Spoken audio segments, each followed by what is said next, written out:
Welcome to this IELTS listening practice test. There are 4 sections and 40 questions in total. Each recording is played only once. You'll have time to read the questions before each part and check your answers afterward. At the end, you'll get 10 minutes to transfer your answers. Get ready with a pen and paper. Now let's begin section 1.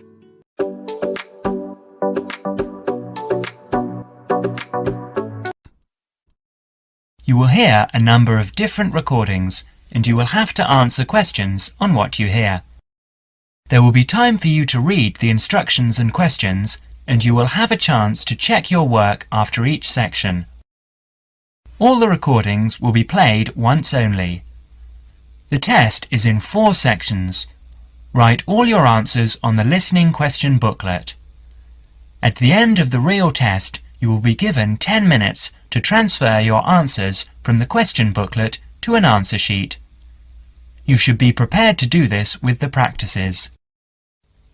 Now turn to Section 1. Section 1. In this section, you will hear a conversation between a visa officer and an applicant. First, you will have some time to read questions 1 to 5.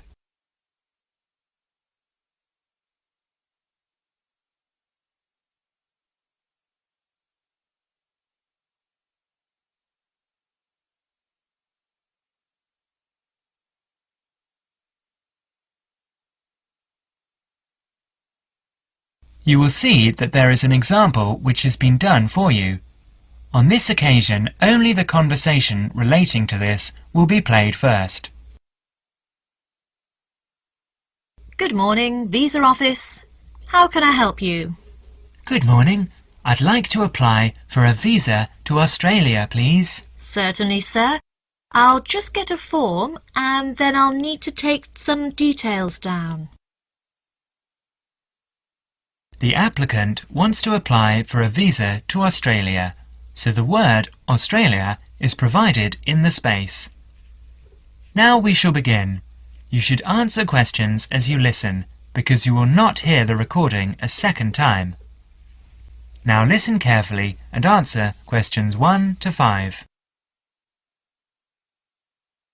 Good morning, Visa Office. How can I help you? Good morning. I'd like to apply for a visa to Australia, please. Certainly, sir.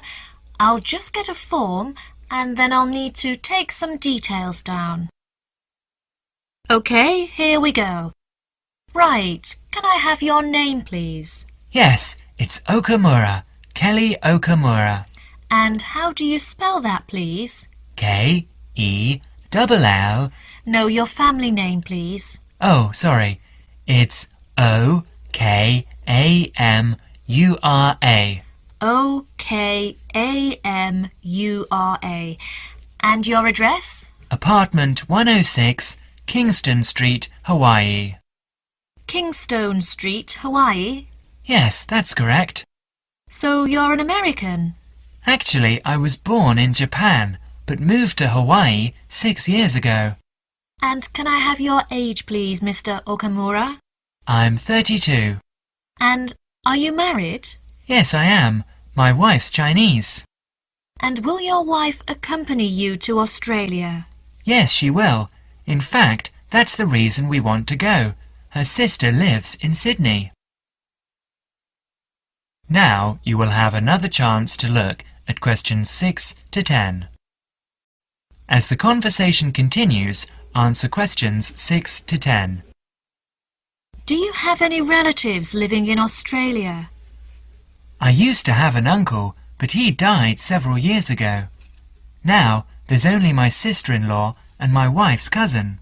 So the purpose of your trip is to visit your wife's relatives, am I correct? Well, not exactly. Mainly because I have my own trading company and I will be looking for business opportunities. Although I do want to do some travelling as well. You know, see some of the sights, that sort of thing. Although I don't intend to work in Australia. And your wife, what will she be doing? She'll be studying English. She wants a student visa. And how long do you plan to stay? About 1 year, I guess. Well, I'm afraid a standard tourist visa is only valid for 30 days. Although in your case, we can issue you with a business visa.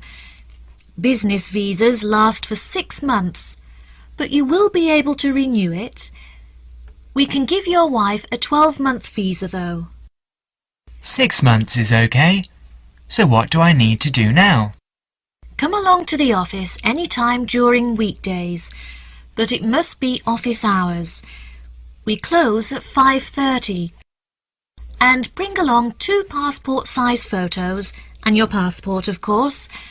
Your wife will also need 2 photos.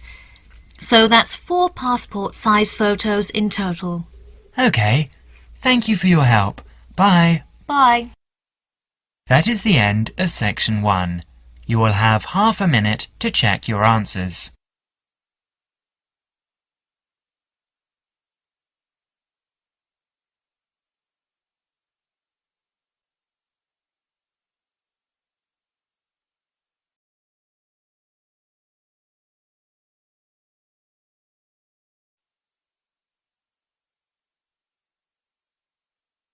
Now turn to section 2.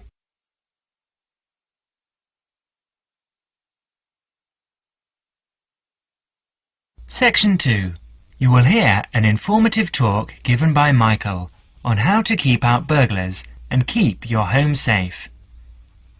Before you listen, you have a chance to read questions 11 to 20.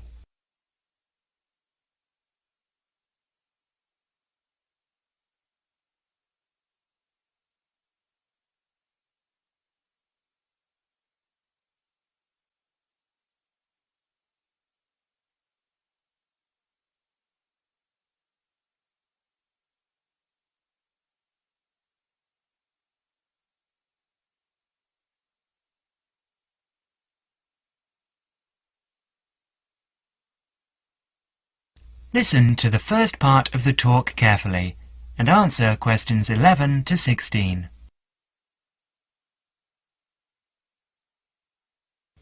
Keep them out.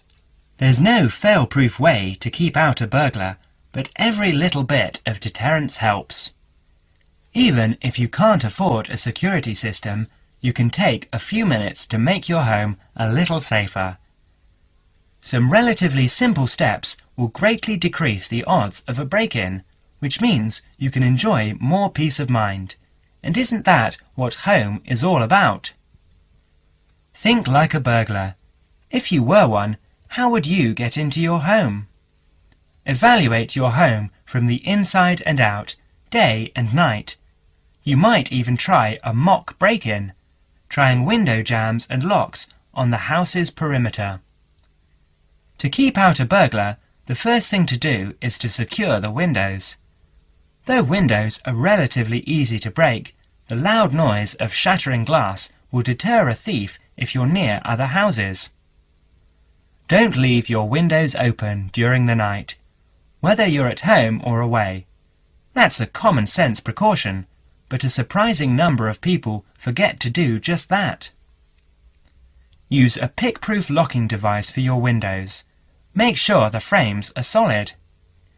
If you're beyond the earshot of your neighbours, they won't hear the glass breaking. Consider installing a plexiglass sheet for the more accessible windows. This will make entry through them more difficult. Your doors should also be secured. If you don't have a peephole, install one in the front door. If you have one, make sure that you and your family are in the habit of using it.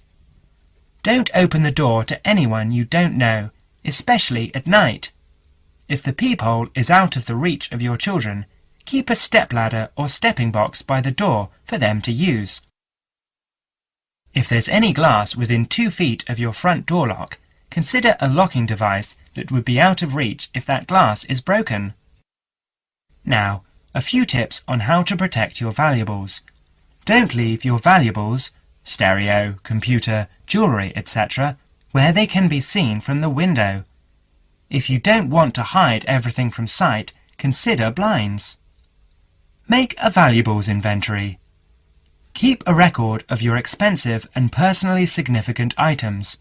Not just a listing, but a photographic or videotape record if possible. Store this inventory at another location. This is helpful for both the police and the insurance agency to identify the stolen goods. Use an engraving pen to mark these items with some kind of personal identifying information, such as your initials, in an inconspicuous place. This also helps record your possessions in case of any other mishap, such as fire or flood. Now, you will have another chance to look at questions 17 to 20.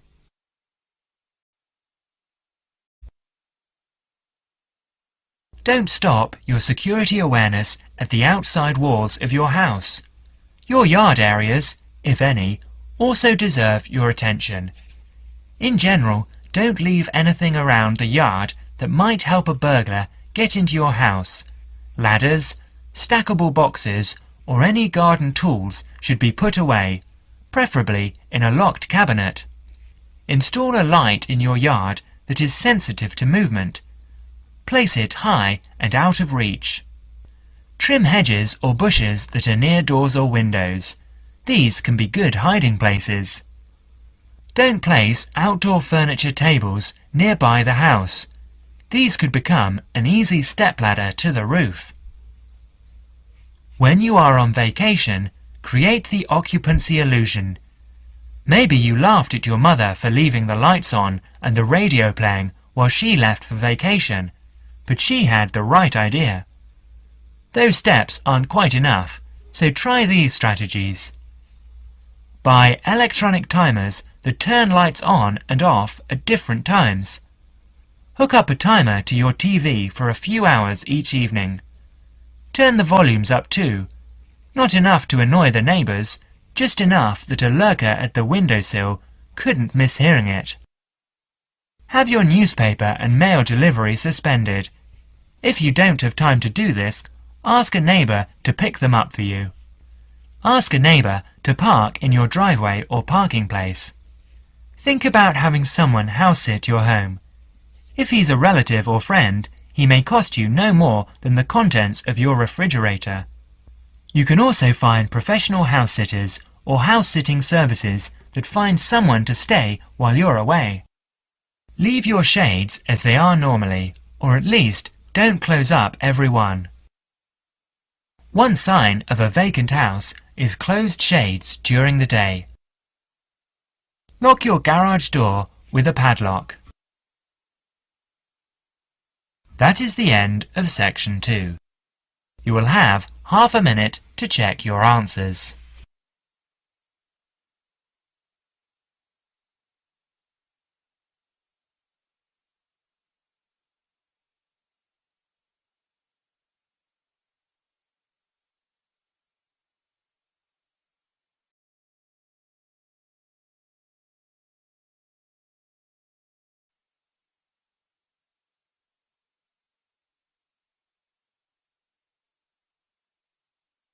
Now turn to section 3.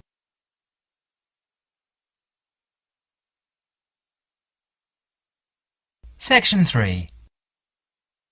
In this section, you are going to hear a conversation between Anne and Merton. In the first part of the conversation, they are talking about the commands of training dogs. First look at questions 21 to 25.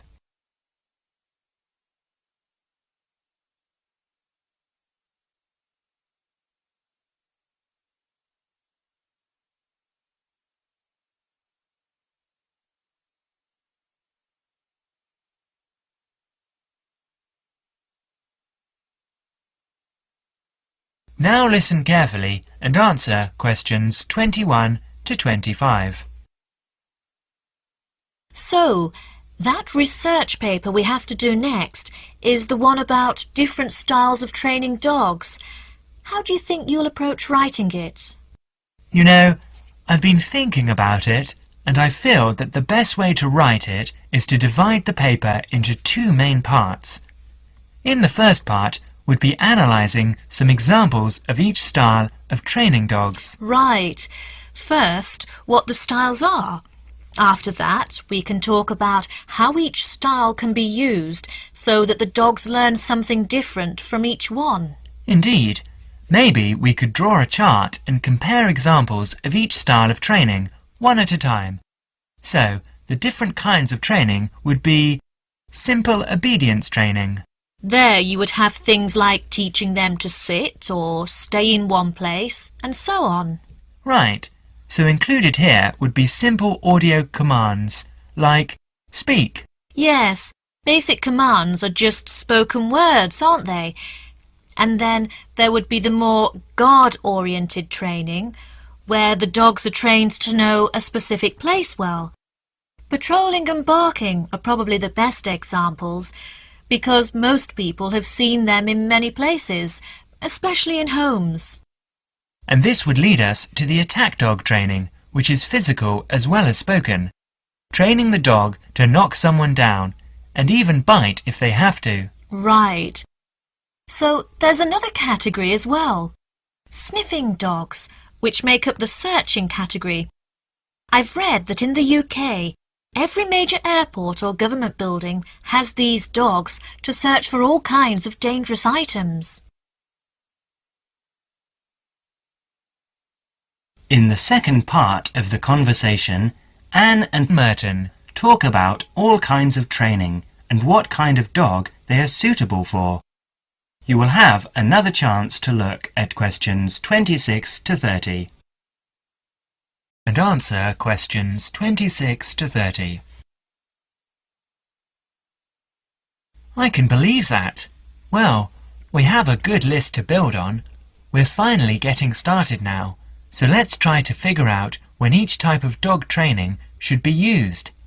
I guess we can start by trying to figure out the best situation for each type of dog training. What do you mean? What I mean is whether each type of training should be used with different kinds of dogs. We could use basic obedience training, for example, and ask whether it's more useful for a small dog, a medium-sized dog, and so on. In this case, I'd say obedience training is best with small dogs because they tend to get excited easily, and this will help keep them out of trouble. OK, that makes sense. Then, let's look at physical training. Even though some people think it's ideal for every breed of dog, I think it's better suited to the larger kinds. Small dogs usually just aren't smart enough to understand the physical commands, and they can even get hurt from them. The specialized sniffing training is the same. I think it's better with the more intelligent breeds of dogs, and it's hardly ever useful with really small dogs. Attack training, however, can be useful for every kind of large dog, as long as the dog is treated well and given a lot of attention and care. All right. And what about guard training? Barking is an ideal way for small dogs to guard a home. I know they aren't big enough to stop a person, but making some noise is often all a dog needs to do. Other kinds of guard training, like biting, though, are different. I'd always plan to teach that to a smart dog, giving them a chance to use their brains and defend their homes. I'd have to agree. Trainers often just teach large dogs to bark at a person when they think something isn't right. But if the dogs know how to use physical skills in a bad situation, they could save their owner's life someday. Yes. I suppose that different people would have different needs for their pets. Right, and different trainers would recommend different methods for different breeds. That is the end of section 3. You will now have half a minute to check your answers.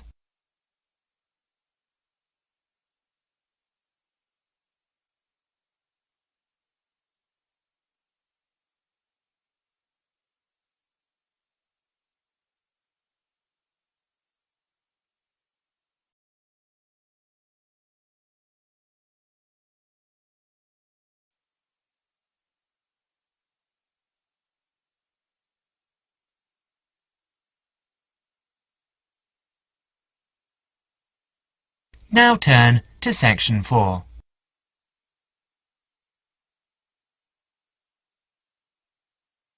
Section 4.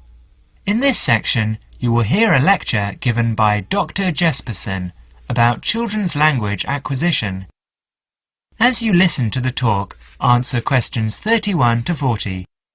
First, you will have some time to look at questions 31 to 40.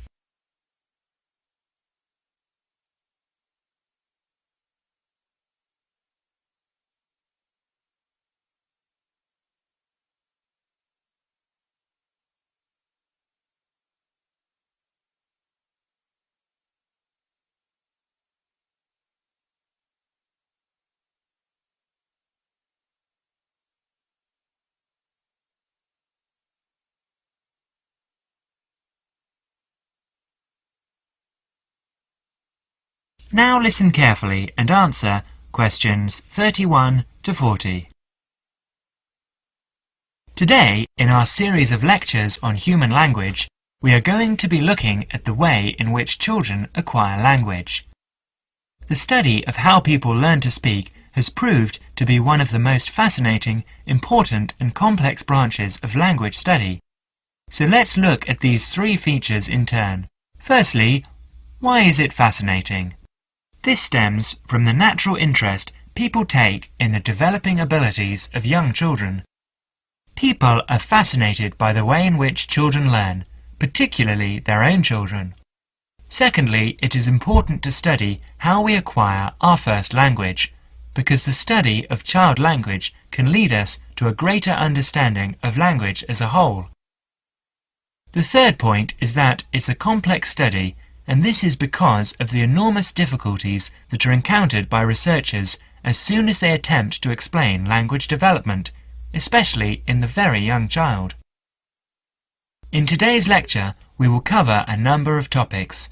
We will start by talking about research methods. There are a number of ways that researchers have investigated children's language, and these include the use of diaries, recordings, and tests, and we'll be looking at how researchers make use of these various methods. We will then go on to examine the language learning process, starting with the development of speech in young infants during the first year of life. This is the time associated with the emergence of the skills of speech perception, in other words, an emergence of the child's awareness of his or her own ability to speak. We will continue with our examination of the language learning process, this time by looking at language learning in the older child, that is, in children under 5. As they mature, it is possible to begin analysis in conventional linguistic terms, and so, in our analysis, we will look at phonological, grammatical, and semantic development in preschool children. In the second part of the talk, I would like to review some educational approaches to the question of how linguistic skills can be developed. In other words, how can we assist the young child to learn language skills at school? Initially, we will look at issues that arise in relation to spoken language. We will then look at reading and review a number of approaches that have been proposed in relation to the teaching of reading. Finally, we will conclude today's talk with an account of current thinking about the most neglected area of all, the child's developing awareness of written language. That is the end of section 4. You will now have half a minute to check your answers.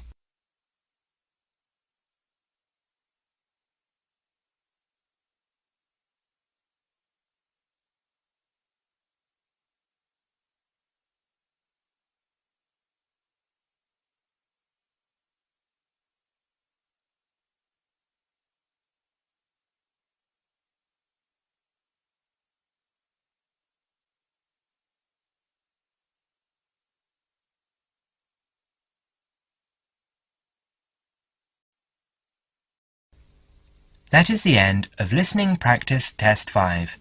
At the end of the real test, you will have 10 minutes to transfer your answers to the listening answer sheet.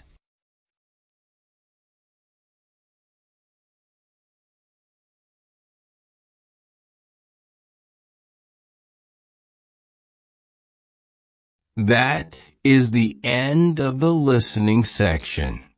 You now have 2 minutes to review your answers before the test automatically moves on to the next section.